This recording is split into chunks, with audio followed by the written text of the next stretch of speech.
And now that we got audio, now we're actually cooking. Very good. Very good. Hey, test 3, day 1, trying things out.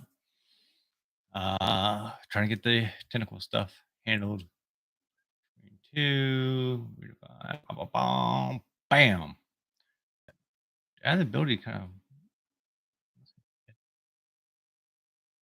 station. Is that the only place I can stick my face? Really? Okay. Bop, bop, bop, bop, bop, bop, bop, bop, bop, bop, bop. There we go. All right. Here's a little NVIDIA broadcast. Okay.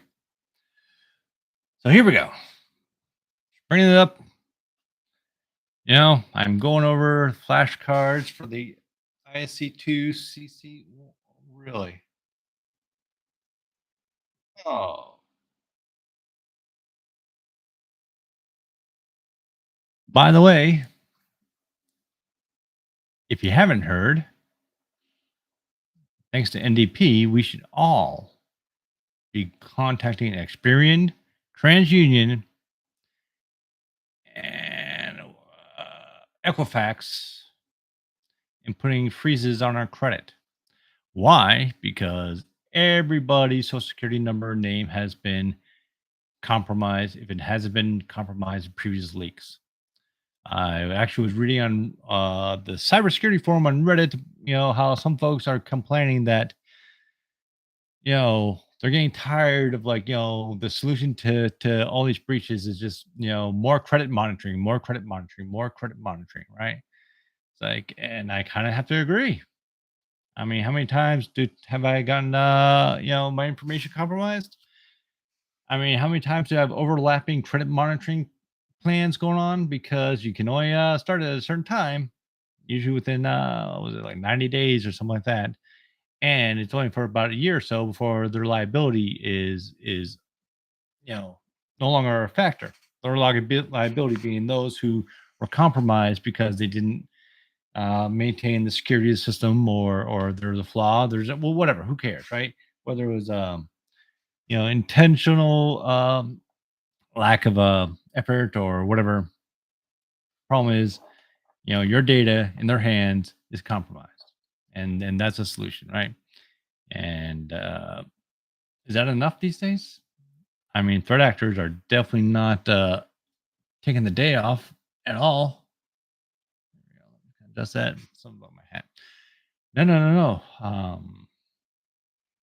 Yeah, my significant other actually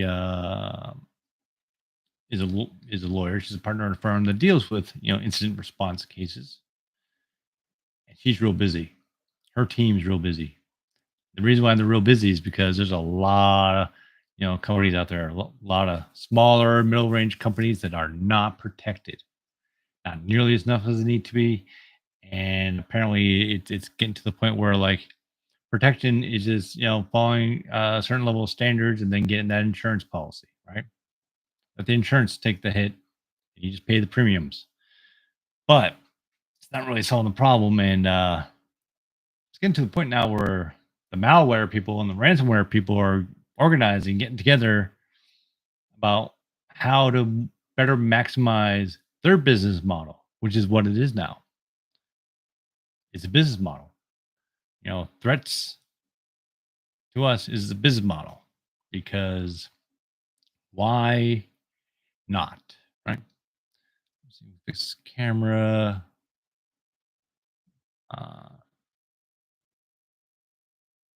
That, see, the focus is changing.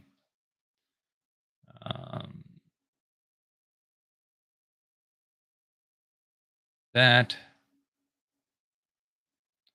lock the focus here. Apply, leave that as that, so it's not jumping in and out. There we go. Fantastic. Super awesome. Why am I saying all this?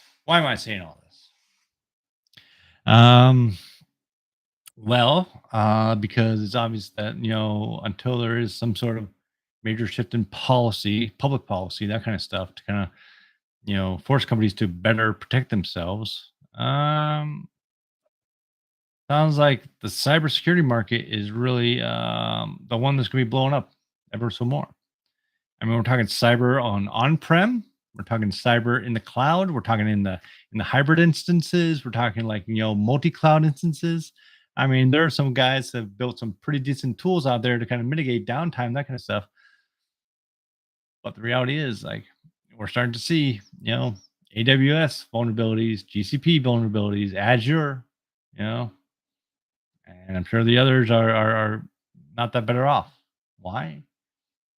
I mean, the crux of your business is to, open up access and make sure that it's only specific access to specific people for a specific purpose.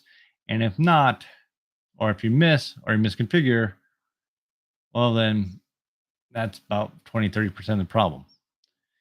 70, 80% of the problem,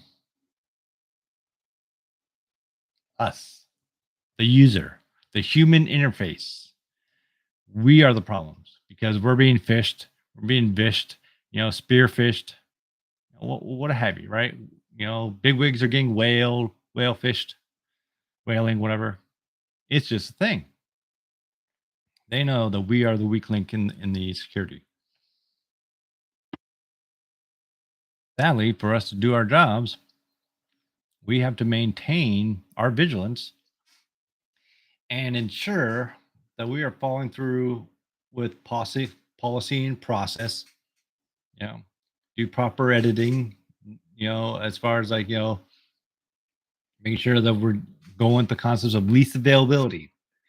Make sure that our security teams are building defense in depth, multi layers. Everything from MFA to the ability to kind of like tag phished emails, to training to supervising. Um, Sadly, monitoring everybody's workstation to ensure there's no internal threat actors. I mean, it's pretty perilous. It's pretty damn perilous because I mean, you got to come with the mindset that that this is the no trust mindset. You can't trust anybody, right? You can't trust the one person that um, logs everybody's time for the paychecks to also sign the paychecks. In theory, right? You got to separate duties among people so that not one person is capable of committing acts, right? Becoming a third actor, right? The taking advantage of whatever internal vulnerabilities because of their position. That's a lot. That's a real lot, and that's going to continue to be a lot. And it doesn't matter, like if it's in your own data center, it's in Amazon's data center. I mean, I don't think any of the cloud providers are going to honor SLAs for security when it's your people that screwed up. I'm sure that's going to be a big part of them making sure they get out of culpability, and the responsibility falls back onto you. By which, if there's a compromise, well then in comes the IR teams, in comes like the privacy teams and the notification teams and what have you, and to try to find the issue, mitigate the issue, stop the bleeding, triage as best as you can, shut down, the threat actors' access, shut down like the collateral damage, be it like ransomware, which basically they'll go in and they'll get all your files and then encrypt all your files. They'll delete the backups and then they'll leave you a little note on your screen that says you got to pay us. And apparently, they're getting so sophisticated that they actually have their own, application that they'll leave that you can actually contact them through their application, secure communications, to discuss how to get your data back, how much it's going to cost, right? And the hopes that, if you pay them, they will release the decryption key. But, why am I saying all this? Because this is the angle I'm going for. As mentioned previously in my video on my earlier test, I am unemployed. I am unemployed as of July 2024. I was 16, 17-year vet of infrastructure monitoring, primarily in Broadcom products. S&MP based metrics, logs, building reports, building dashboards, working with teams, kind of like ensure we're alerting at the right and proper levels, that kind of stuff, right? And apparently, companies decided they want to go a new direction, and that new direction meant getting rid of the whole team, except for one to kind of keep the lights on until they shut down the applications. So I've been working, scrambling to try to find another job, either with Broadcom products, which, quite honestly, ain't nobody wants Broadcom products at this point. Not of the numbers that they want everything else. Everybody's looking for Dynatrace. Everybody's looking for Splunk. Everybody's looking for Datadog. Everybody's looking for people with Ansible experience and naturally Python and JavaScript. They want people to know that kind of stuff, and a lot of cloud integration. You got to have experience, working with cloud environments, which, quite honestly, it doesn't. It's not that difficult, right? There's a lot to it. There's a tremendous amount to it, and there definitely is need for training. But I mean, as far as like trying to get in there, it doesn't seem like it doesn't seem like abstract math or organic chemistry, right? That kind of craziness, but it's definitely important. So in the 6 weeks that I've been unemployed, 6, 7 weeks that I'm unemployed, I've been kind of scrambling around. Been going through the whole emotional part of the breakup, which, mind you, last time I was laid off back in 2002, I was unemployed for 18 months. I had to sell my condo. I literally moved, from Massachusetts to Georgia. I ended up taking a job at a retail store, did retail sales for a couple of years before I can kind of get back in the market. And here I am again, you know, 7 weeks out, but hopefully I'm going to have a better approach. And this approach is now talking about looking at cybersecurity, looking at cloud, and everybody wants those certs. Got to get those certs. If you don't have experience, you better damn well have certs. And so that's what I'm doing. I've gone through ISC 2.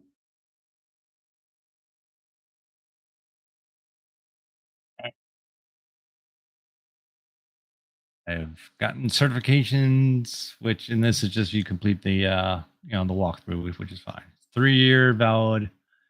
So done 1, 2, 3, 4, 5.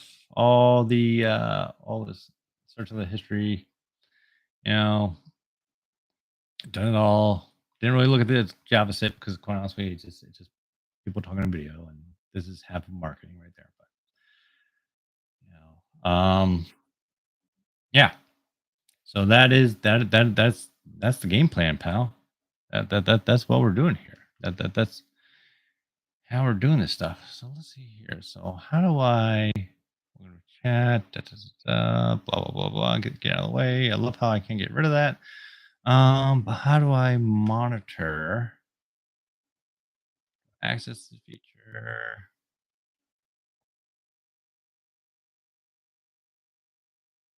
Let's see here. Let's see if we can pop up the dashboard. So I can kind of see what's going on here. All right. Very basic dashboard. I am not using OBS, if anybody's asking. The reason why I'm not using OBS is because it just won't start on the same computer reliably. I got it to work once. And that's it. So I am literally going straight through YouTube Studio. I mean, it's most basic. I mean, I've got an Elgato sitting, 4K card sitting in this box right here. It won't work. That PC, it'll work, but not this PC. And why am I on this one and not that one? That's my gaming PC. I will game on that PC. I'm trying not to game right now. I'm trying to learn. So feel free to join with me as I continue this journey to learn this stuff. And I'm starting at the beginning of this stuff, right? The reason why I'm starting this because you got to pretty much start at the beginning. I have a bit of an advantage in the fact that in my previous career, at jobs I've had, I've worked in fintech and also defense, which are both compliance heavy environments, very heavy. For instance, my last position, I would audit users every week. I would audit user activity in my applications every month. And it would go on and on. Every quarter, I'd have to audit some documentations. Every 6 months and every 12 months, I have to audit other documentation. No documentation went untouched for over a year, even if there's no changes, which rarely happens as ever. But all documentation on user management, documentation on lease availability, documentation on failover, disaster recovery, documentation on the infrastructure and the application processes. A lot, a lot, which isn't needed and necessary. It's not fun, it's not enjoyable, but it's needed and necessary. So that's what I've done. And with that, I have a bit of an advantage over a lot of people because a lot of the topics that are being covered in the certified for cybersecurity exam are things I've been doing as part of my daily daily task, weekly task, monthly task, whatever. And so you might as well give that shot. Now I am still working on trying to kind of upgrade my skill because I'm in enterprise monitoring, looking at those Dynatraces, Datadogs, App Dynamics, New Relic, and Splunk. Splunk, oh, that's a big boy. Gartner doesn't rate Splunk as high as I'd think it would, but it's a monster. All right, if Splunk rates lower than Dynatrace and Datadog, and I've looked into Datadog. There's a lot there, and I've looked into Dynatrace. Not enough. I can do more, but I'm one person, can only do one thing at a time. Those are major players, but Splunk, I mean. So I picked up the Google Cybersecurity Professional Certificate last month, right? Wasn't that difficult. Admittedly, my Python skills aren't as fluent as I really need them to be. But other than that, a good certification, right? Good to knock out. But in Google, in that certification, I noticed there's almost no products that are mentioned that are not Google products, bar one. Splunk Cloud, and Splunk Enterprise. Splunk Cloud goes along next side to their Chronicle, which is Google's version of cloud SIEM tool. They don't talk about Microsoft. They don't talk about any of these other competitors, Dynatrace, Datadog, whatever. They don't talk about any of them at all. Why? Because Google wants you to use their stuff. And the fact that they mentioned Splunk should tell you a whole lot, right? I mean, let's be honest here. Google's all about Google, right? They want you in the Google ecosystem. They want you to do everything, the Google way. AWS wants to do the same thing. Azure does the same thing. Oracle, I guarantee you, right? But, they mentioned Splunk. So that's something to keep in mind. I will be spending time with Splunk too, which is a pretty damn cool product. Although I ain't gonna lie, right? Unfortunately, Broadcom really is falling out of favor with a lot of folks.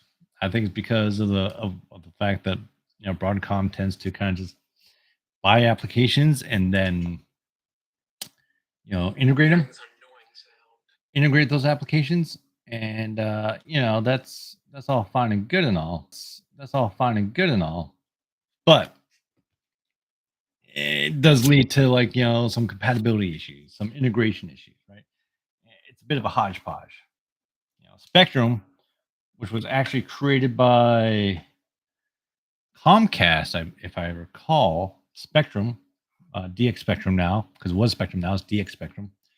Well, when CA, Cyber Computer Associates, bought Spectrum from Comcast developed it initially, and CA bought it, brought it in, kind of added it to its eHealth and its VAME, sysedge agents, all this other stuff. Mashing it all together, right? Now it's DX Spectrum in the DX NetOps platform, which includes Performance Manager, Network Flow Analyzer, Application Delivery Analysis, Application Performance Manager, Spectrum, DX NetOps, which I administered. Not all the tools, but you know, I started with Performance Manager, then moved on to NFA. Why? Long and short of it, NFA was not being administered properly, in my opinion. It was overcapacity. The data flow was inconsistent, and the boxes that they were on were old and just were not handling it, and it just wasn't being taken care of. So, as I do, I tend to kind of like I'm the guy that basically people drop applications onto. It says, learn it, figure it out, make it better, which I did. I took NFA, learned it. I upgraded this, the hardware, which is actually still on hardware. Double the capacity, got it into an operating system that still has support, Windows 2019 server. And there you go. Now I did actually take on two other applications, Scrutinizer and StatSeeker, which are both lesser known applications by far. Nobody talks about those two, but they're good applications. They're not bad. They're I'm not gonna dog those guys, but definitely not. I don't think they're really meant for an enterprise market, but we had people that at the last company that wanted them, so they got them. They brought them in. They did some configuration, that kind of stuff, and they ran fairly well because they're appliances, right? Which has made it easier for auditing because appliances basically they're running on very limited CentOS operations, and it's kind of very locked down. So there's a lot of those variables that people tend to have to configure and kind of audit weren't necessary there. But they're decent applications. StatSeeker had an incredibly efficient database. That would just knock the socks off of Vertica and SQL and a lot of the other big box databases. And Scrutinizer is all right. I didn't love it or hate it. It's just whatever. But I took those tools in, and I kind of worked with them a bit. But to be honest, the real goal was to kind of like get rid of the tools. They're an extra cost. And I got rid of one of them, got rid of Scrutinizer, but Scrutinizer, which did NetFlow like NFA, had one nice little feature that NFA didn't have, which was one server that you could send all NetFlow to, and it would distribute out to your collectors, which is beautiful, right?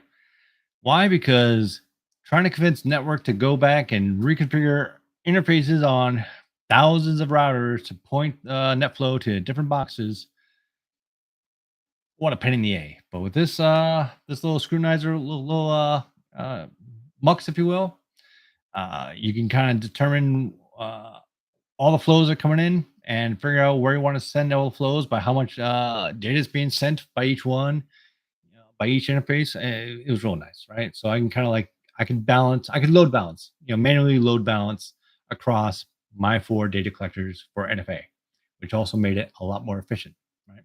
So I can keep it so none of them were overblown CPU wise or overblown disk wise or whatever else like that. It worked out very well. So sometimes a third party product does come in handy for its purpose, but the rest of the Scrutinizer got tossed, unfortunately. Not a bad product, but just didn't fit the needs anymore. So that's a big roundabout way of who I am, where I'm from, kind of sort of. I do have a degree from college. It's a bachelor's in music. I have a music degree. I got a keyboard over here. Oh, let me see if we can get that going.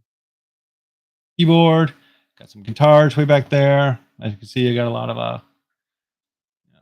my office is pretty pimped out. So now I am taking on the task of getting myself up to speed. Let's see if that's still working. Yep. Over here. Yep. Up to speed with cybersecurity. Back to the ISC2. ISC, which has the certification for the CISSP, which is the basically gold standard as far as certifications. It's not the end, but it is a big mark.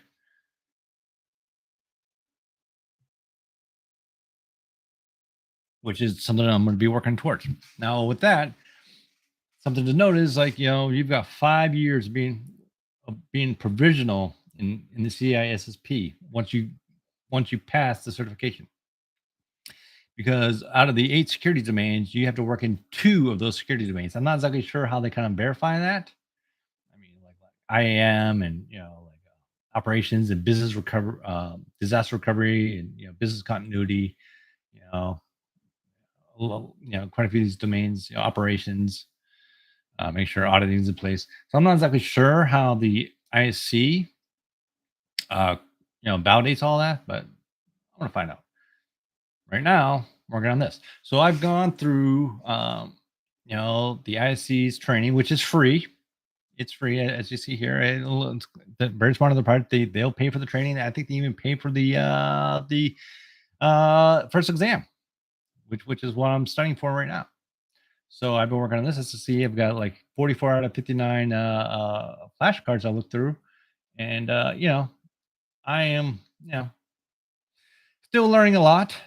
I wouldn't say learning, but like understanding a lot of this stuff, risk profile, mitigation, treatment, risk, da da da da da. Stuff I've mastered, threat vectors, qualitative risk assessment, quantitative risk assessment, subject for qualitative, objective for quantitative, things of that nature, like BYOD.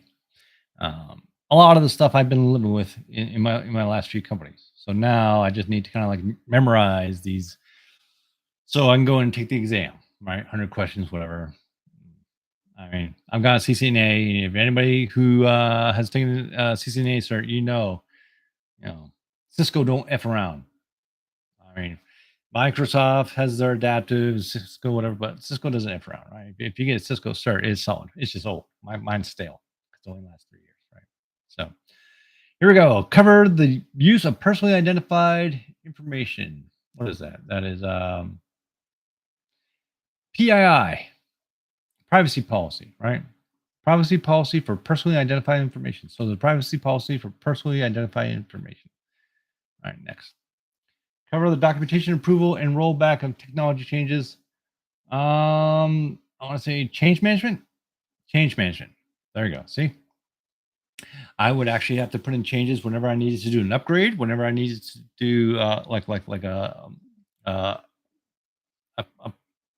just upgrade of the software, from 20.2 to 20.5, 20.3, or 20 to 21. You know, major, minor, and hot fixes or maintenance fixes. I would have to write up a change.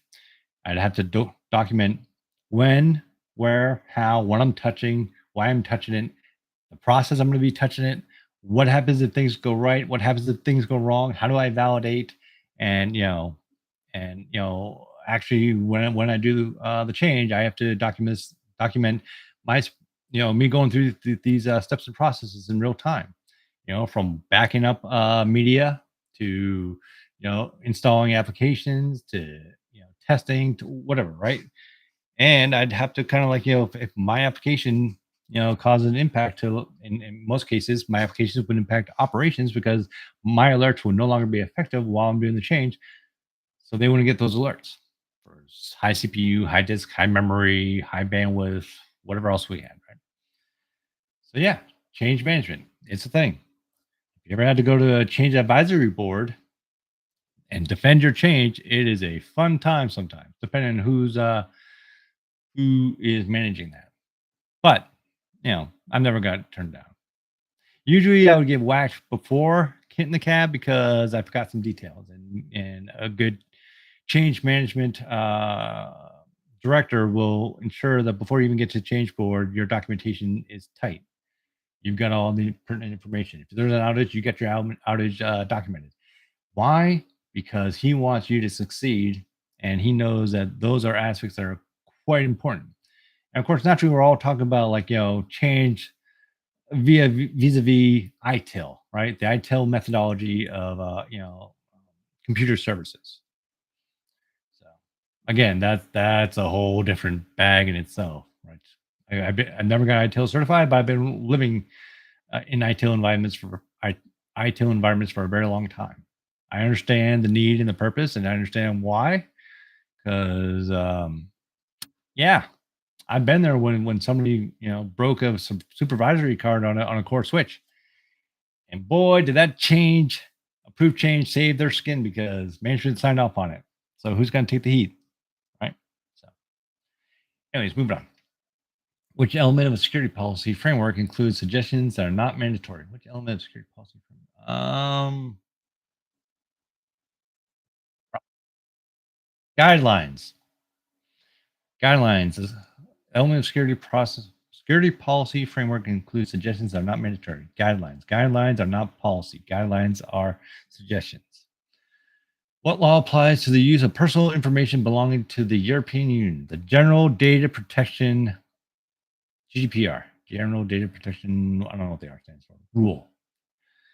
Which the EU has and we do not. We don't have squat compared to this, and that is a detriment in America. What type of security policy normally describes how users may access business information with their own devices? That would be the bring your own device, the BYOD policy. Boom. The set of controls designed to keep business running in the face of adversity, whether natural or man-made, that would be business continuity planning, BCP. Reminds me of a guy named Gary, who's in charge of BCP for one of the companies I was working with.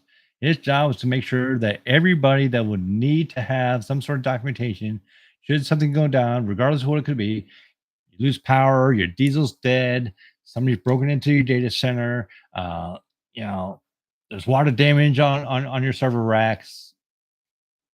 What's your business continuity, right? Do you have failover servers? Do you have failover network gear? Do you have redundancy power? Do you have um, like grid A, grid B for power? Do you have a diesel handy? If there's a grid power loss in the area, do you have people who know what to do and can get called in to start triaging and restoring services or maintaining services while business is going on? Because I mean, some of these businesses, I worked at a company where like they had downtime for an hour, 1 hour, cost them $10 million. $10 million in 1 hour. That's how much business they're doing. So it's a big deal. Business continuity. BCP is also known as continuation operation planning. Why? BCP can continuing operation planning. BCP, continuing operation planning. Nobody talks about that, right? Everybody says BCP, business continuity, continuing operations planning. Not sure, fine. Put in the back of the head. Defining the BCP scope. Oh, how did I do that? I didn't mean to do that. What business activities will the plan cover? What the systems cover? What controls it will consider? The activities it will cover, the systems, and the controls. All right. So again, you need to have everything documented. You need to have processes in places. You need to have run books ready to go. You don't know what's going to happen when and where, and that's your job is to kind of be predictable, or not be predictable, but be prepared for any unknown contingency. Makes sense. Identifies and prioritizes risk. Get a hint. Business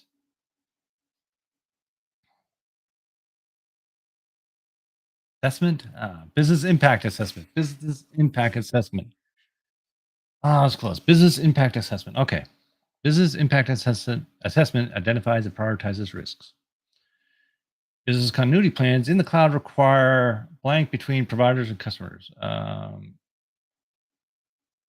Communications, collaborations between the providers and the customers. Makes sense. You got your store up in the Amazon cloud and whatever else. You got to work with Amazon, make sure that they're configured correctly, their security metrics methodologies are in place. That they have redundancy, that they've got a backup power. That what I'm saying. I mean, that's kind of one of the nice things about cloud is the fact that you could have images for boxes that if one goes down, another can be spun up on the spot. Right? It's really nice at a cost. Don't even get me started on the whole cloud strategy. There's benefits. I definitely see the benefits. I definitely do see some drawbacks, and I think really kind of sussing all that out before just deciding to go to cloud is always an important part. Right? You got to figure out, does this make sense from a security standpoint, from a business standpoint, from a money standpoint, from a resources standpoint, right? Protects against failure of a single component. Redundancy. Bum, bum, bum. Identifies and removes SPOFs. Single sign-on. Single point of failure analysis. Identifies and removes single point of failure analysis. Point of failure analysis. Identifies and removes failure. Really? Really? Single point of failure. Single point of failure. Single point of failure. Okay. Oh shit! Didn't mean to do that. Continues until the cost of addressing risks outweighs the benefits. Single point of failure analysis. Use multiple systems to protect against service failure. Uses multiple systems. H. Hot swappable, high availability. HA. Oh, okay. HA is a great and wonderful thing to have. Multi-tenancy is good, but HA is the way to go, right? One of the applications I administered, Performance Manager, was actually they didn't have HA. That was very good. Yeah, it's kind of crap. All right. So instead of going multi-tenancy, what they did have was a 3-node database array, right? Which is where all the data is. Like I really couldn't care about any other server as long as I had backups of the configurations. That's all I cared about, right? Backup to configuration and have install images ready to go. Because I could rebuild an entire Performance Manager box better than worrying about having to go the extra effort. So that's what I did, right? And not that it ever failed. I mean, Performance Manager is pretty solid. But yeah, that was the way to go. That was the thing that I did, and that worked out quite well. So that was it. High availability. Uses multiple systems to prevent service failure. Makes a single system resilient against technical failures.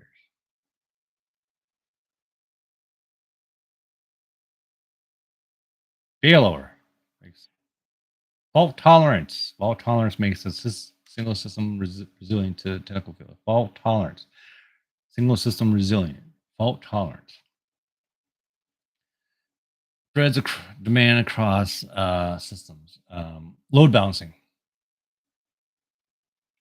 3 common points of failure in a system: power, network, the human. Power, storage, networking. Power, storage, networking. Power, storage, networking. 3 points of failure: power, storage, networking. This mirroring is which rated level? Really? You're going to ask me about the different types of rated 3, I think? Raid 1. Disk mirroring is raid 1. Raid 1 is disk mirroring. Disk mirroring is raid 1. Disk striping with parity is raid 5. Raid 5, right? Disk striping with parity is raid 5. That's what I used for Performance Manager using the Vertica database. All right. So basically the same information across all 3 disks. So wrote to 1 and wrote to all 3. If 1 failed, you're good.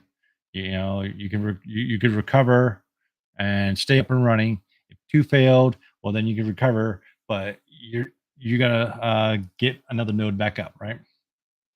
So, what goal of security is enhanced by a strong business continuity program? What goal of security is enhanced by a strong business?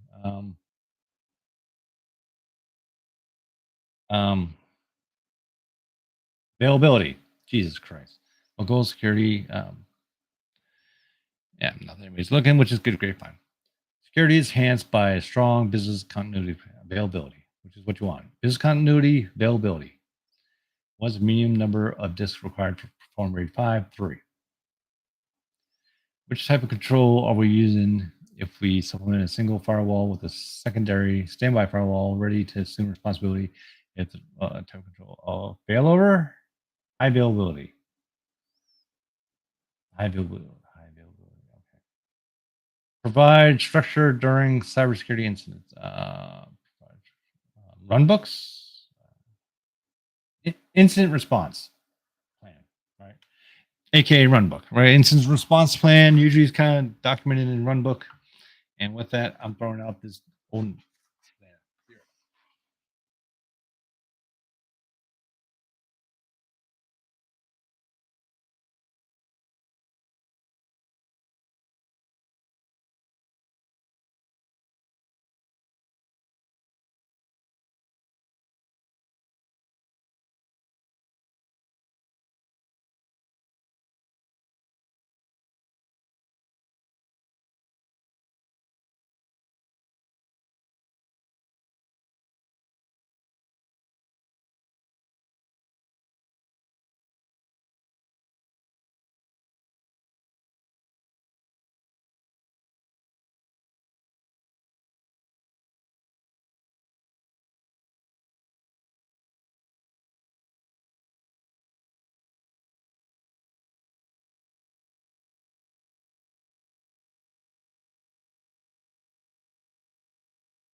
Snack, stay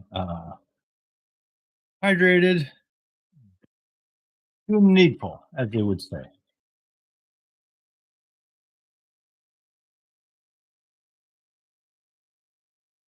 Hi, Ruben.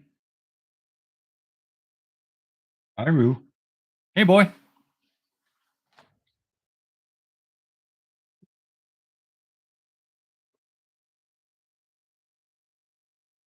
Boy. All right. Thanks for the visit, guys. Hang out if you like, but Dad's going to work. Ugh. Okay. Incident response plan. Describe policies and procedures governing cybersecurity incident. Incident response. Okay. Leads to strong incident response. Planning. Prior planning. There you go. Incident response plan should include runbooks. Statement of purpose, strategies and goals for incident response, approach to incident response, communications with other groups, and senior leadership approval. That's one big thing that I find on this thing. Okay, so I agree. Senior management needs to sign off on stuff, but I always find it interesting what the emphasis they place on senior management because, quite honestly, senior management is interested in knowing that everything we have is good, competent, in play, being worked on. But do they want to get into the real nitty gritty? Not really, right? I mean, they want to know that they got the CISO in charge. You know, he should be able be able to deep dive into the stuff, right? But the CEO, CTO, they just want to know that there's somebody there that's got that, right, boy. So I always find it interesting when they talk about senior leadership approval. So, statement of purpose, strategies and goals, for incident response, approach to IR, communications with other groups, and senior leadership. To be consulted when developing plan. Security professionals, I guess. The NIST, the National Institute of Standards and Technology, I think is what it's called. So NIST sets up the framework of how you should go about this, right? NIST SP 861. I hope I don't have to remember that particular NIST because quite a few frameworks that NIST puts out there, right? NIST SP 800 because when developing a plan.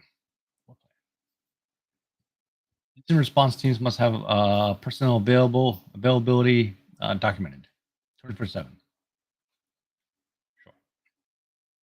Crucial for effective incident identification. Um, Timing, monitoring. Feel stupid sometimes. I'll be honest. Monitoring is crucial to effective incident identification. Yeah, I know. I did that for almost 2 decades, and now I'm unemployed.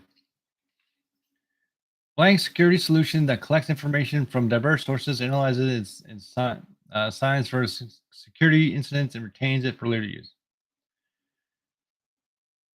Want to say SIEM? SIEM, security incident event management, right? That's it. That's the word. Like, the guy says he knows the broad strokes of it. Like, this is what it does. And security solution that collects from diverse sources, analyzes it for signs of security incidents, and retains it for later use.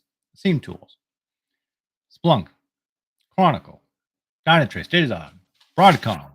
They all have their versions of SIEM, right? A SIEM is a tool. It's an application tool to monitor the environment in one aspect or more, multiple aspects. Everybody wants end to end, but does anybody really understand what end to end mean? Not my last manager. Let me tell you that. He was just a ServiceNow developer that got stuck in the manager's role while they decide when they wanted to shit can the entire team. Hi, David. The highest priority for first responder must be containing the damage through, I won't say isolation. Isolation. That's right. You need to cut off the bad actors as soon as possible. Sometimes, like if they're trying to get in on the spot, you need to shut down the servers or the network that they're trying to do the bad acting. If it's ransomware, well, usually it's too flipping late, right? You're dealing with triaging the fallout because you fucked up and now they got your shit and you need to give them money or they're gonna share it with the world or they're just gonna delete it. Yeah. During incident response, what is the highest priority for first responders? Again, is that containing the damage, isolation? Yeah. I mean, is that like the same as the last one? Isolation, containing the damage. You're normally required to report security incidents to law enforcement if you believe law may be violated. True or false? True. False.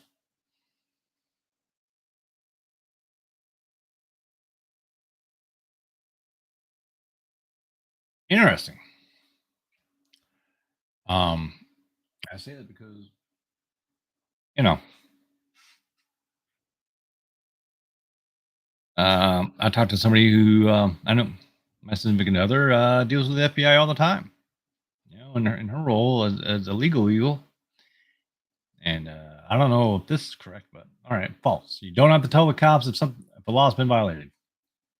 All right. Restore normal process operations as soon as possible. Disaster recovery.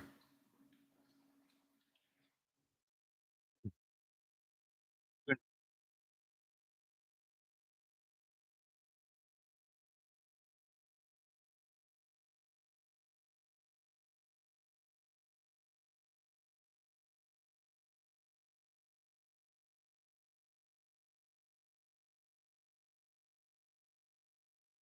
Okay. Or the initial response goals of disaster triage.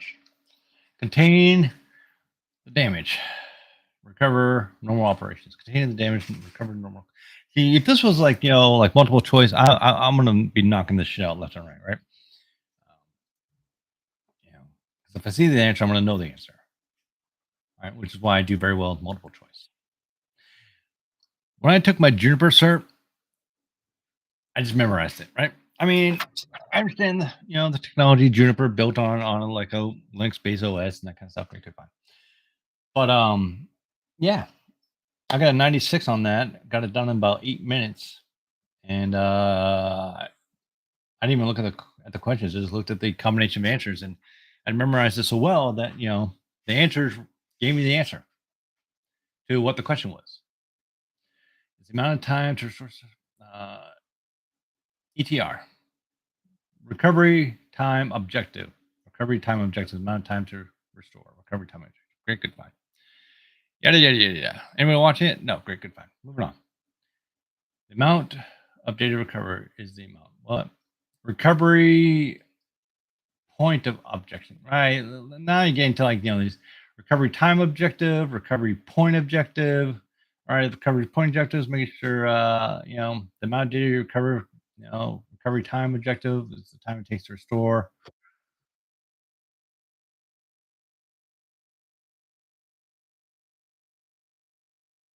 Percentage of service restored. Recovery service level.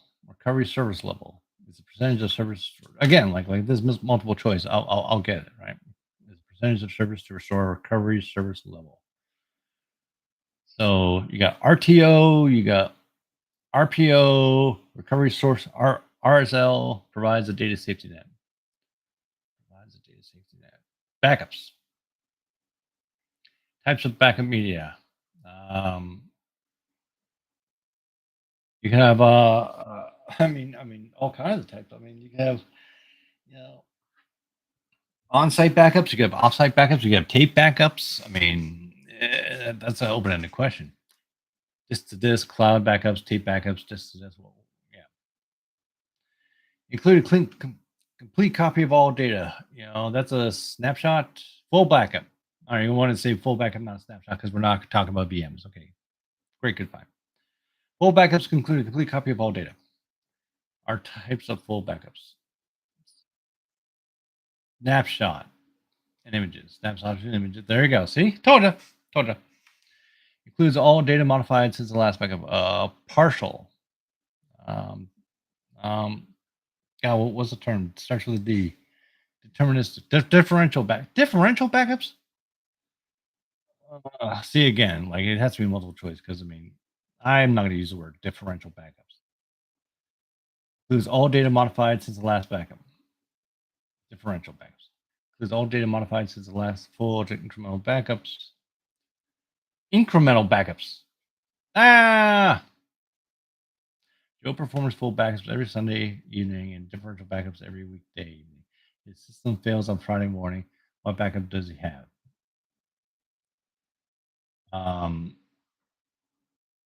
He's got like was it the last full is on Sunday, so Monday, Tuesday, Wednesday, Thursday, differential backups. Probably let's see, his system fails on Friday morning. So yeah. Sunday's full backup and Thursday differential. Grab the latest. Yeah. I take umbrage to this, and I'll tell you why. So you got Sunday backups, and then Monday, Tuesday, Wednesday, and Thursday backups, and it fails Friday. So you take Sunday and do Monday, Tuesday, Wednesday, Thursday. So what if data changes in between here and there from that point?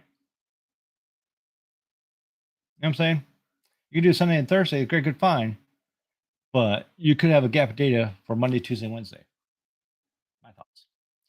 Joe performs full backups every Sunday and incremental backups every weekday evening. He fails. Backups does he restore? Sunday and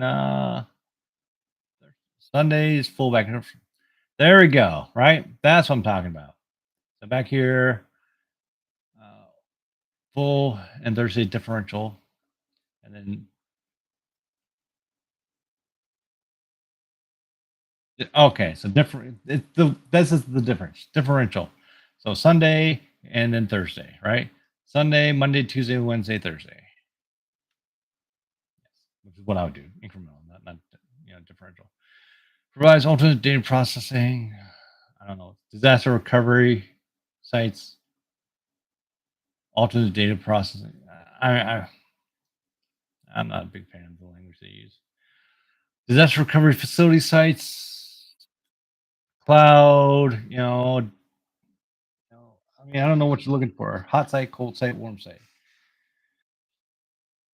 Hot site, cold site. Cool. Oh, warm. Okay, great, good, fine. Fantastic. Hot site, cold site, warm site, disaster recovery failure. Fully operational data center stock with equipment and fully operational data centers stocked with equipment and data and are available at a moment's notice are very expensive. Hot sites, yeah. Oh, that's what you're asking for. Yeah. Empty data centers stocked with core equipment, but do not have hot servers, relatively expensive, but can take weeks or months. Cold? Cold. Cold site, not cold. Cold. Yeah. Stock with all necessary equipment digitized but not maintained in parallel fashion, similar in expense to hot site can become operational in hours as a warm site. All right. These are geographically distant and offer site resilience, requiring manual transfers, off-site storage. That's right. Disaster recovery testing goals. Validate that the plan functionality works. Identify necessary plan updates. Disaster recovery testing goals. Validate the plan works as intended. Yeah. Identify necessary updates. Disaster recovery test types. Read through, walkthrough, simulation, parallel test, full interruption test. Read through, walkthrough, simulation, parallel test, full interruption test. Read through, walkthrough, simulation, parallel test, full interruption. Read through, walkthrough, simulation test, full walkthrough, parallel test. Blank. Ask each team member to review the role in the disaster. Read throughs. Okay, so they're going to go through that whole day. Read through, ask each team member to review their role, disaster recovery process, provide feedback. Read through. Gathers the team together for a formal review of the disaster test. Walkthrough. Tabletop. Use practice scenario to test the disaster simulation. Activate the disaster recovery environment but do not switch operations. That is a parallel test. And then following this switches permanently operations to alternate. This is interruption test. Types of backups include only those files that have changed since the most recent full incremental.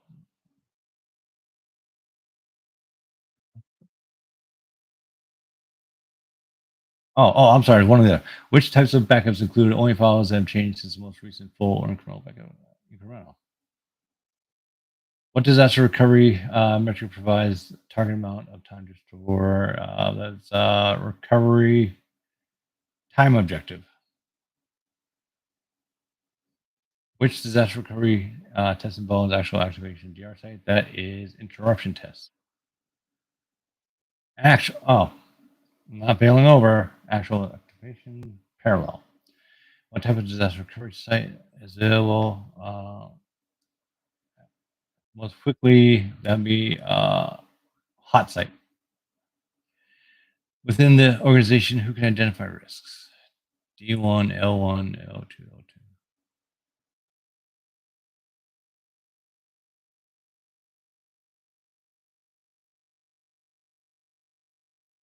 Any security? I think I answered that four wrong. Security. D1? Yeah. Glenn received an email from company offer to this.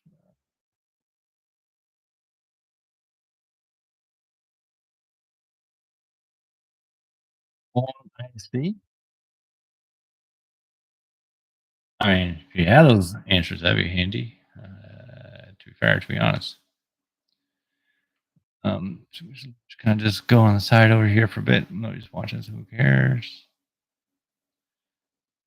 All right, nobody's been hitting me up on that shit.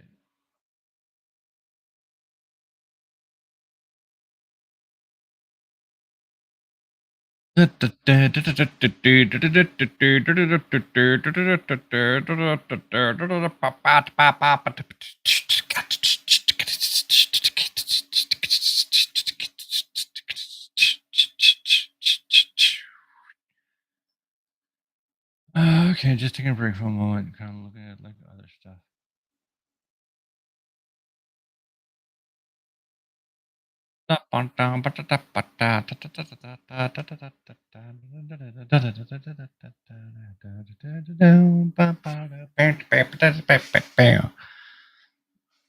Pups. Oh, mystery pups are here. Flex transaction stores and records that show so which users perform actions. Non-repudiation site. There you go. All right, fantastic. Okay, so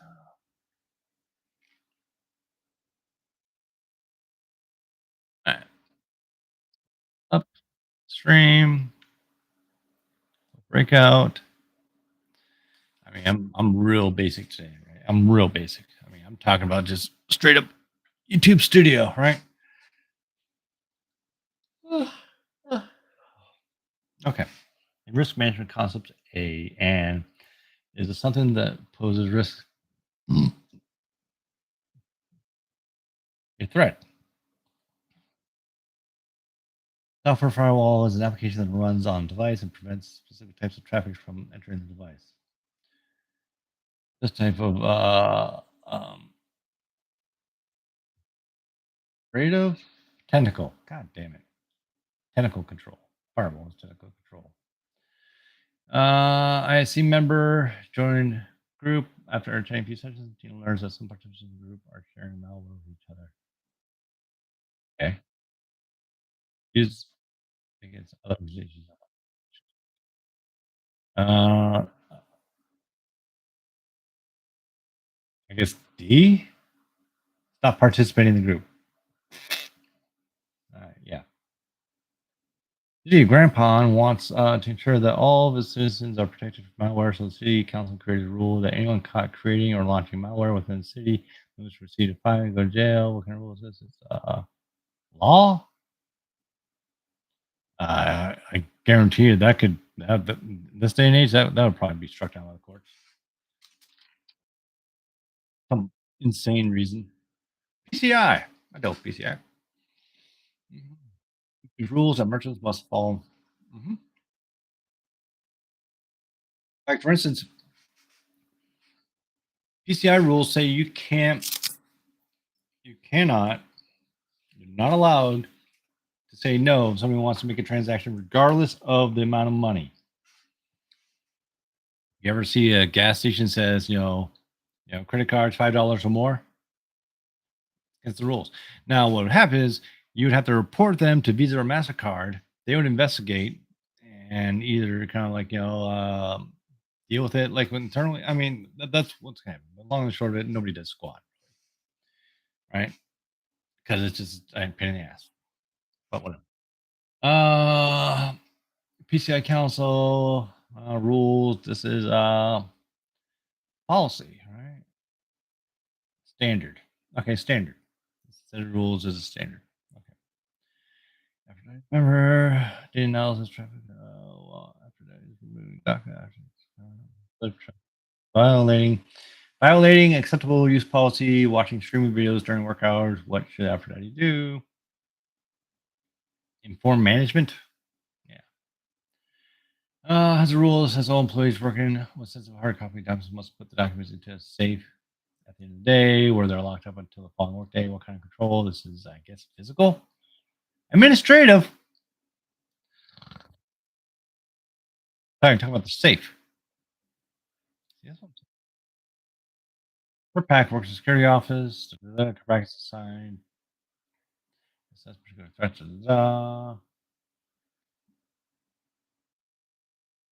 Assess particular threats, and he suggests the best way to counter those threats would be to purchase influence.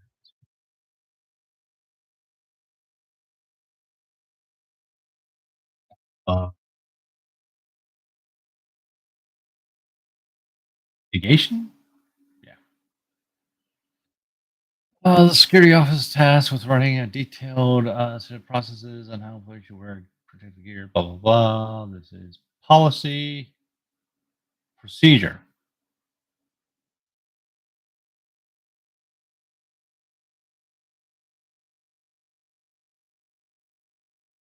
Decide best way to minimize liability. It's adopting best practices, management issues, document explanation of all best practices. Coached by SANS industry. Document is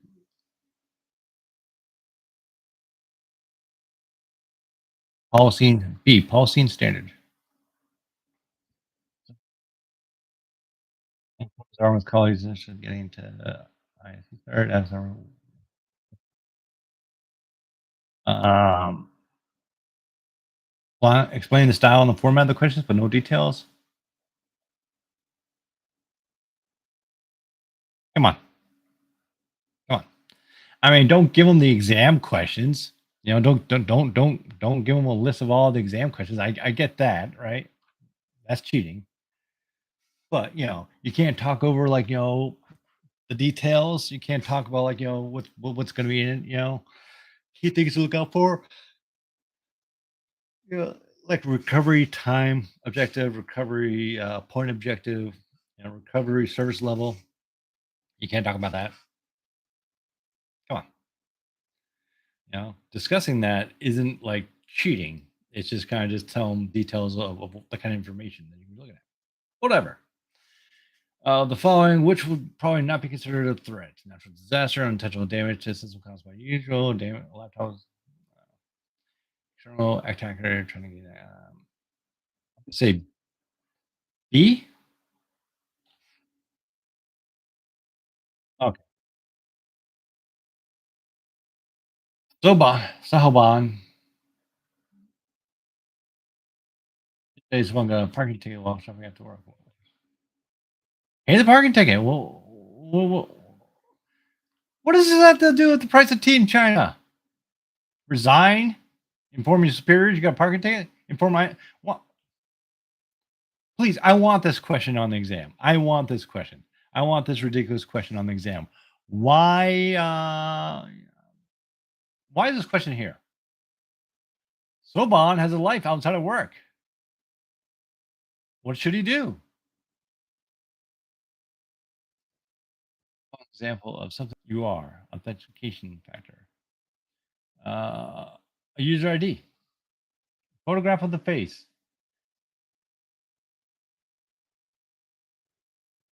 Before that same question, okay, whatever. Which of the following is a system that was which of the following systems would the security concept of availability probably be most important? Medical systems, retail, online streaming, medical systems. D. A something asset. B. Policy: the home employees must receive security awareness instruction before using email. The company wants to make employees aware of potential phishing. Blah blah blah blah blah. What type of controls this? Administrative. All right. What is the overall objective of disaster recovery? Save money, return critical disaster recovery. Uh, Return to normal full operations. Yes.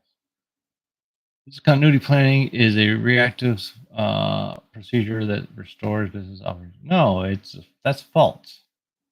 That's a straight false. Ups. Hacker outside of the organization. This is an example of intrusion. Goal business.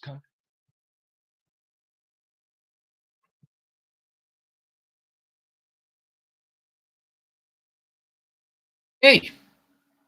Preserve health and humans.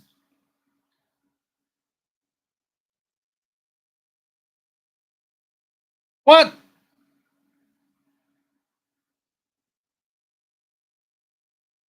Continuity efforts preserve health and human safety. No, ensure all IT systems function during a potential interruption.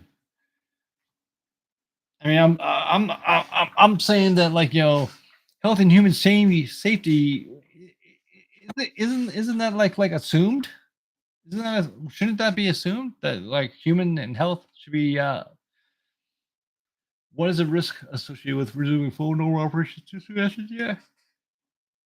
The danger posed by disaster might still be present. Yep. Yeah. What's the goal of an incident response effort? Reduce impact of incidents on operations. B. When should BCP be activated? At the very beginning of disaster. I would say it's either A or B, right? I mean, as soon as possible at the very beginning of disaster. Well, if you don't know, so as soon as possible. When what?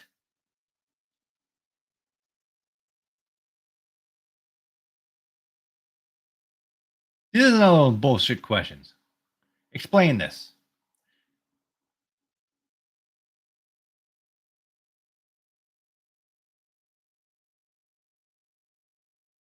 Yeah, I got umbrage with that, right?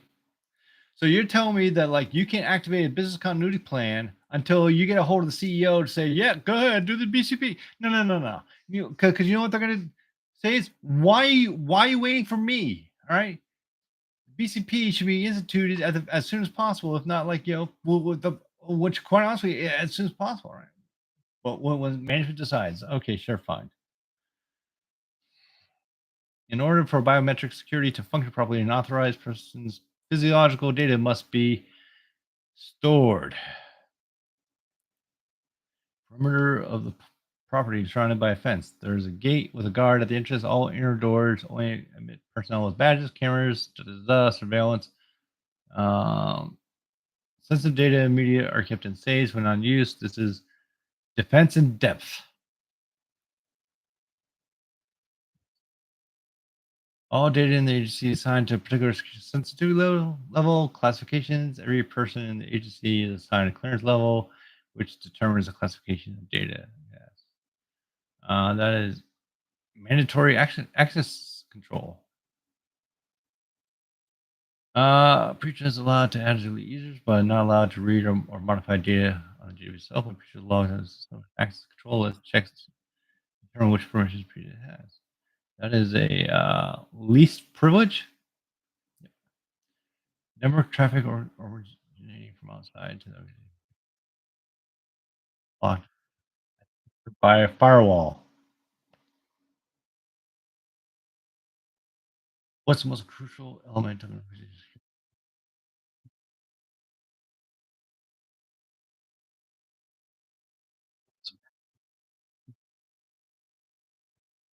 Your people, property, and assets by guidance and direction of the organization security program. See, that's you know, if you want me to write that out, come on.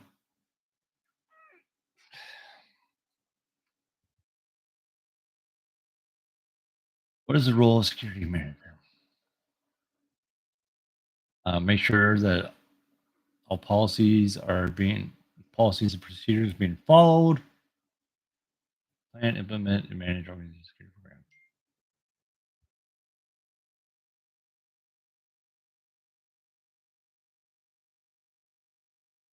program.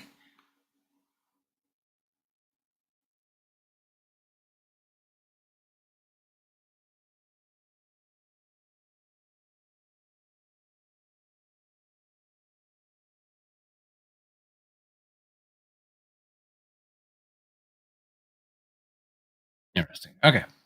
What's role security manager to plan, implement, manage organization security program? Okay. What's a vulnerability assessment? An assessment of vulnerability. The process of identifying,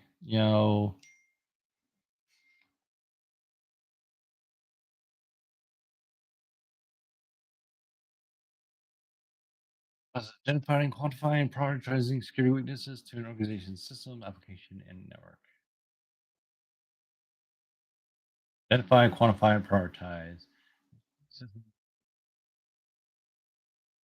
Vulnerability assessment, penetration test. Penetration test, you know, vulnerability is what you assessment is what you do to figure out what you got to make yourself secure. Penetration test, it's a test. It's to validate that vulnerability assessment. Non-intrusive evaluation of organization security posture, while pen test is intrusive evaluation. So vulnerability is non-intrusive evaluation. Pen test is intrusive evaluation. Vulnerability, non-intrusive evaluation. Pen test, intrusive evaluation. What's the confidentiality, integrity, and availability? Privacy and confidentiality. Confidentiality, protection of sensitive information from authorized access. Privacy refers to an individual's right to control their personal information. I mean, we're really kind of stretching that one, right? Privacy is for individuals' rights to control their information. Confidentiality is protect sensitive information and assets. What's a privilege of least? What's the principle of least privilege? Means you have only enough controls to, perform your function. What's a firewall? A firewall is a network device that filters traffic based upon ports, IP, you know, ACLs really. Network security device monitors, controls incoming and outgoing traffic based on a set of rules. Demilitarized zone. That's area where outside people can get in and inside people can go out, but outside people can't get in and inside people, yeah. Network segment that is isolated from internal network and is used to host servers that access get access from the internet. DMZ. The segment that is isolated from the internal network and is used to host servers that are accessible from the internet. Internet. Right, boy?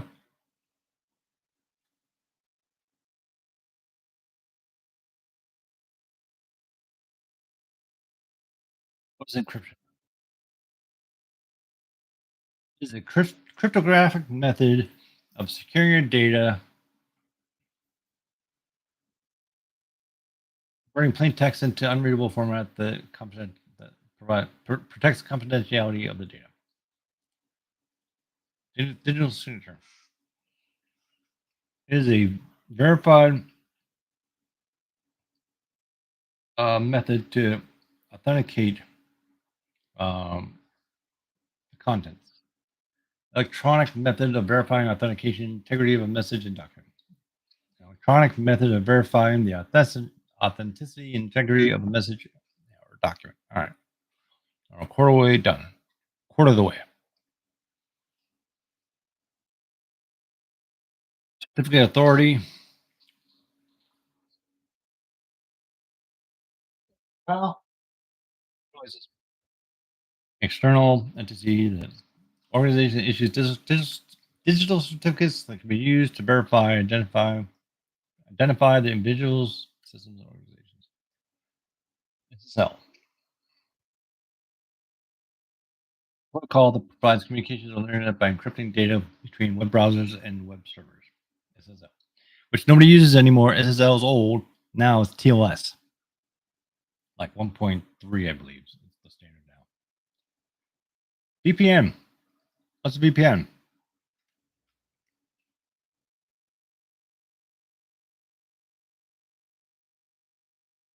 So private network, creates a tunnel between the end user and the VPN provider that encrypts the traffic from external whatever. Multi-factor authentication.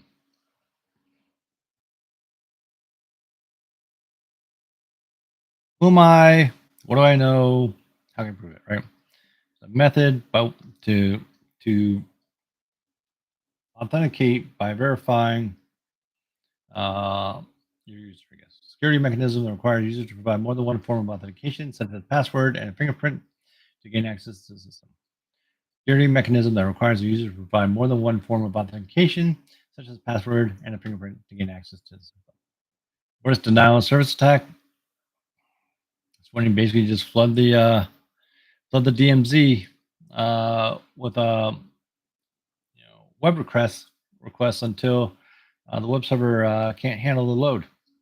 An attack that attempts to make a server, network, or a website unavailable by overwhelming it with traffic and requests. What's social engineering?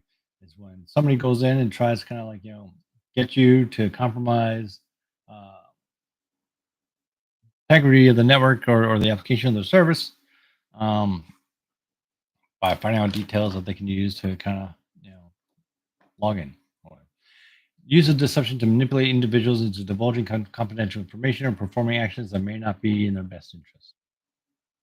What is malware? Malware is an application designed to maliciously, impact your computer service network, whatever.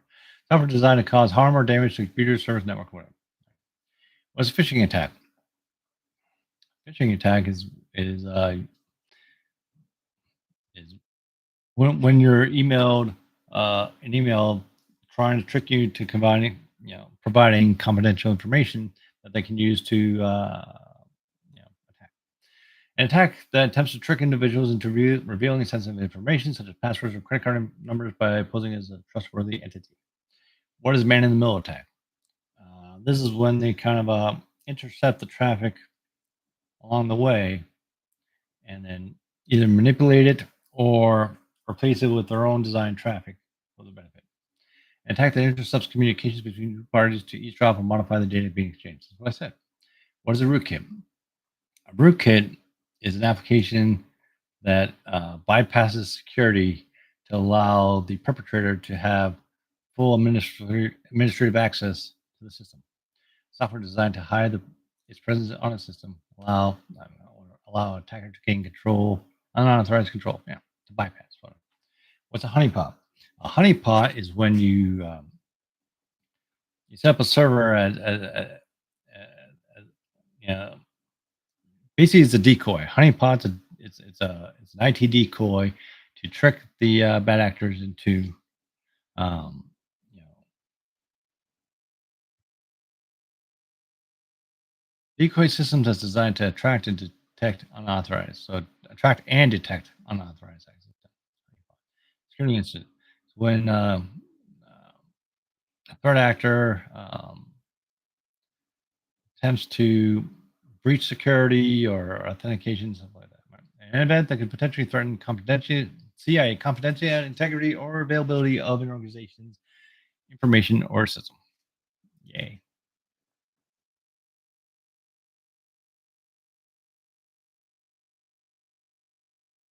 What's the difference between vulnerability and risk? Vulnerability, unintended, whatever a risk is, or vulnerability is a weakness in the system that can be exploited by an attacker, while risk is the likelihood and potential impact of vulnerability being exploited. Vulnerability is a weakness. A risk is the likelihood and potential impact. Risk, likelihood, and potential impact of vulnerability being exploited. Security control. Measure or mechanism that will reduce or mitigate. Sure. There's a difference between security control and security countermeasure. Security control is to try to keep you out. Security countermeasure is trying to thwart it. Specifically refers to a measure that is implemented in response to a known threat. Measure or mechanism used to reduce risk. Security countermeasure refers to a measure that is implemented in response to a known threat.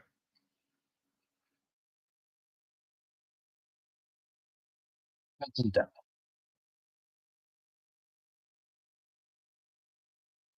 The concept of using more than one tactic, using more than one tactic or method to defend your network systems, applications, i.e., multi-factor authentication with VPN, with strict password policy, with let's say like integrated auth- what's the word I'm looking for? Like CyberArk, right? Or you gotta like go into the app, log into the application using your credentials. Once you're in the application, then you're allowed to access certain systems that you get permission to access through CyberArk, which also monitors everything, right? So it's like that. Right? Principle of implementing multiple layers of security controls to protect an organization's data. What is a security incident response plan? All procedures in which you act to triage the situation and stuff. Align steps taken in event of a security incident. I got to turn on the AC. What's the security on it? Security on it. Security audit is a method of validating that all policies and procedures are being followed, as well as documentation to ensure that things happen when they should. A systemic evaluation of organization security controls and practices to ensure that they are in compliance with industry standards and regulations. Security audit. Assessment. An evaluation of the network systems and applications potentially unknown, vulnerabilities, you know, for the purpose of building, you know, processes, procedures, and policies to mitigate risk. Identify, analyze, and evaluate risk to an organization's system of data. What's the difference between a vulnerability scan and penetration? Vulnerability scan checks for potential vulnerabilities that may exist, while penetration tests to see if um, those vulnerabilities are bypassable. Vulnerability scan is a non-intrusive evaluation. Pen test is intrusive. So vulnerability is a non-intrusive. Pen test is intrusive. Security baseline. Security baseline is to ensure the system is secure.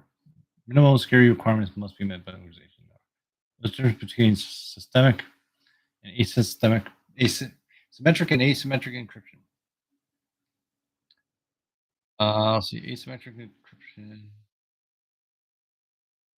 Symmetric encryption usually has a public and private key. Asymmetric encryption, doesn't. Symmetric uses the same key for both encryption and decryption, while asymmetric uses. Okay, so asymmetric is public and private. Symmetric is the same key. Symmetric is the same key. Asymmetric is public private.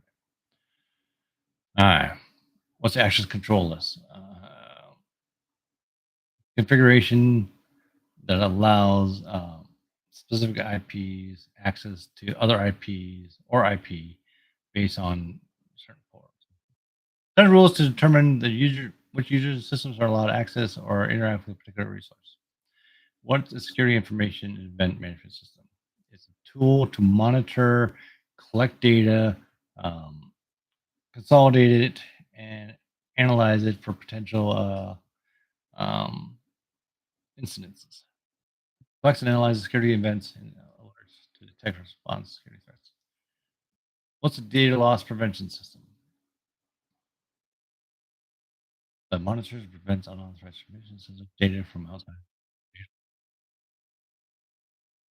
Unauthorized transmission of sensitive data outside the network. What is a bring your own device policy? A policy in which allows employees to use a personal device for work with certain security requirements and restrictions. Yeah, which I never want to take part of. I don't like BYOD. I just company just issue a flipping phone. Okay, I don't want to put company stuff on my personal device. Right? It's like you don't want me to log into work on my personal computer. I don't want to have your controls on my personal device. I don't want you to have access to it. I don't care. If they say, well, it's in its own enclosure. I don't trust it. Just don't. Just don't. You want me to use a phone? Please supply me with a phone. I take good care of them these days. I do. I've had company phones for many, many years. What's the security awareness training program? It's a program to make end users aware of security policies and procedures to ensure that they are um, to help mitigate against outside actors tricking the users into providing sensitive data. Something like that. A program that educates employees on security best practices and potential threats to reduce the likelihood of security incidents. Fantastic. What is a secure coding practice? Secure coding practice a, is an effort to build security into your application as you're building the application. A set of coding techniques and best practices that are designed to reduce the likelihood of security vulnerabilities in software. Coding techniques and best practices designed to reduce. What's the difference between a vulnerability disclosure program and bug bounty program? Vulnerability disclosure program is a program that allows people to share with the entity, potential issue, while bug bounty program is a program that, you know, allows people to try to find issues in the application, something like that. Rewards interval. Let's see. A vulnerability disclosure program is a formal process for reporting and addressing security vulnerabilities. reporting and addressing security vulnerabilities. Bug Bounty is a program that rewards individuals for reporting vulnerabilities. Disclosure program is a process of reporting and addressing bug bounties. A security clearance. Level of authorization granted to the individual that allows them access to physical. All right, I'm going to be taking a break soon. Uh, what is the security development lifecycle? A process for developing software that integrates security into every stage of the development process. Secure development lifecycle, right? So you're dealing about programming. So every step of the process of developing an application, you keep security in mind. What is a threat actor? Threat actor is external or internal persons or applications um, with the intent of doing harm or damage to a system, application, or network. Individual group that initiates a security threat, such as an attacker or a hacker. Oh, that's like 0-day vulnerability is a vulnerability in which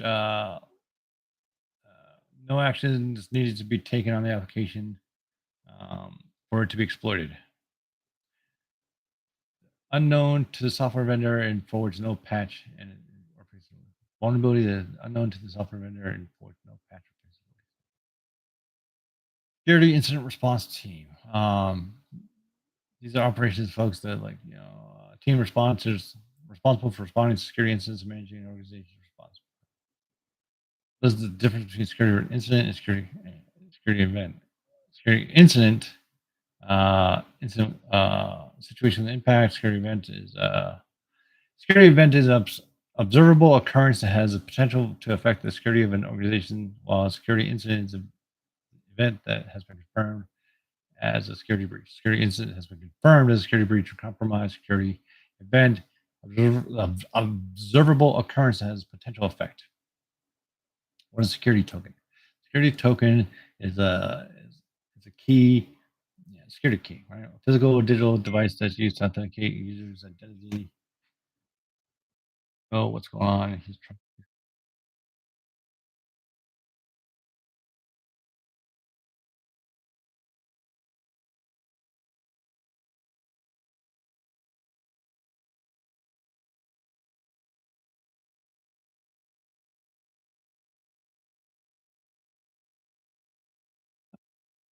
get these next 14 done. Then I'm going to be taking a break.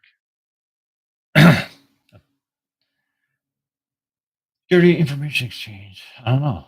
Network that allows organizations to share security information through intelligence. Security information exchange.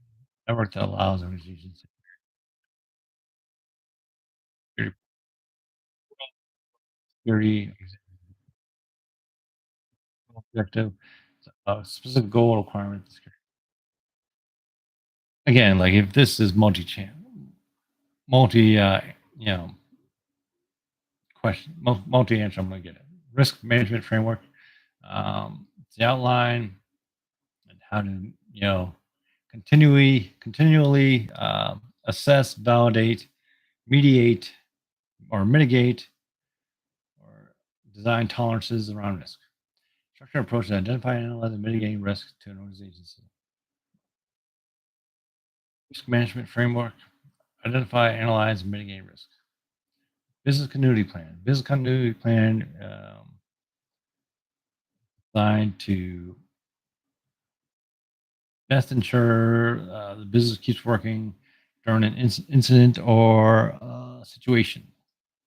Document a plan that outlines the steps to be taken to maintain critical business operation in the event of a disruption or disaster. What is a disaster recovery plan? Documentation of steps, policies, and procedures to restore service as fast as possible. Document a plan that outlines steps to be taken to restore service and data after a disruption or disaster. Security incident report. Security incident report is a post-incident review of the vulnerabilities, the mitigating factors, the processes, procedures taken, and the performance. Document summarize the details of security incident, including the cause, impact, and response. Security risk assessment report. Uh, this report talks about the vulnerabilities, including identifying vulnerabilities and security controls. Security operations center. Um, this is a situation where they monitor, uh, identify, triage, and implement security incident reports. Centralized team responsible for monitoring and responding to security incidents and events. Security clearance investigation. Investigations of individuals' background, character, and loyalty to determine their eligibility for security. What's a security baseline configuration? Um, the minimum standard of configuration uh, implemented, standardized configuration for organization meeting meets minimum security requirement. What's security incident response playbook? Um, documentation of steps and procedures to take when a security incident occurs. Security key management system. Security key management system. Again, a system that uses to generate, distribute, and manage encrypted keys. Security key management system used to generate, distribute, and manage keys. All right. What is a security governance framework? Security governance framework is guidelines or guidelines designed to assist in helping organization develop security policies and processes. Framework that outlines policy processes and procedures for managing organization security. All right. Security exchange key protocol. Protocol used to exchange encrypted keys. All right. I'm going to take a break. Ain't nobody been on the stream. That's good. Fine. How long has the stream been going? I have no flipping clue. Dude doesn't tell me shit. So, all right. Well, there you go. Nobody there. I'm going to take a break. Stretch my legs. Stop talking for a minute. Maybe I'll be back. I don't know. We'll see.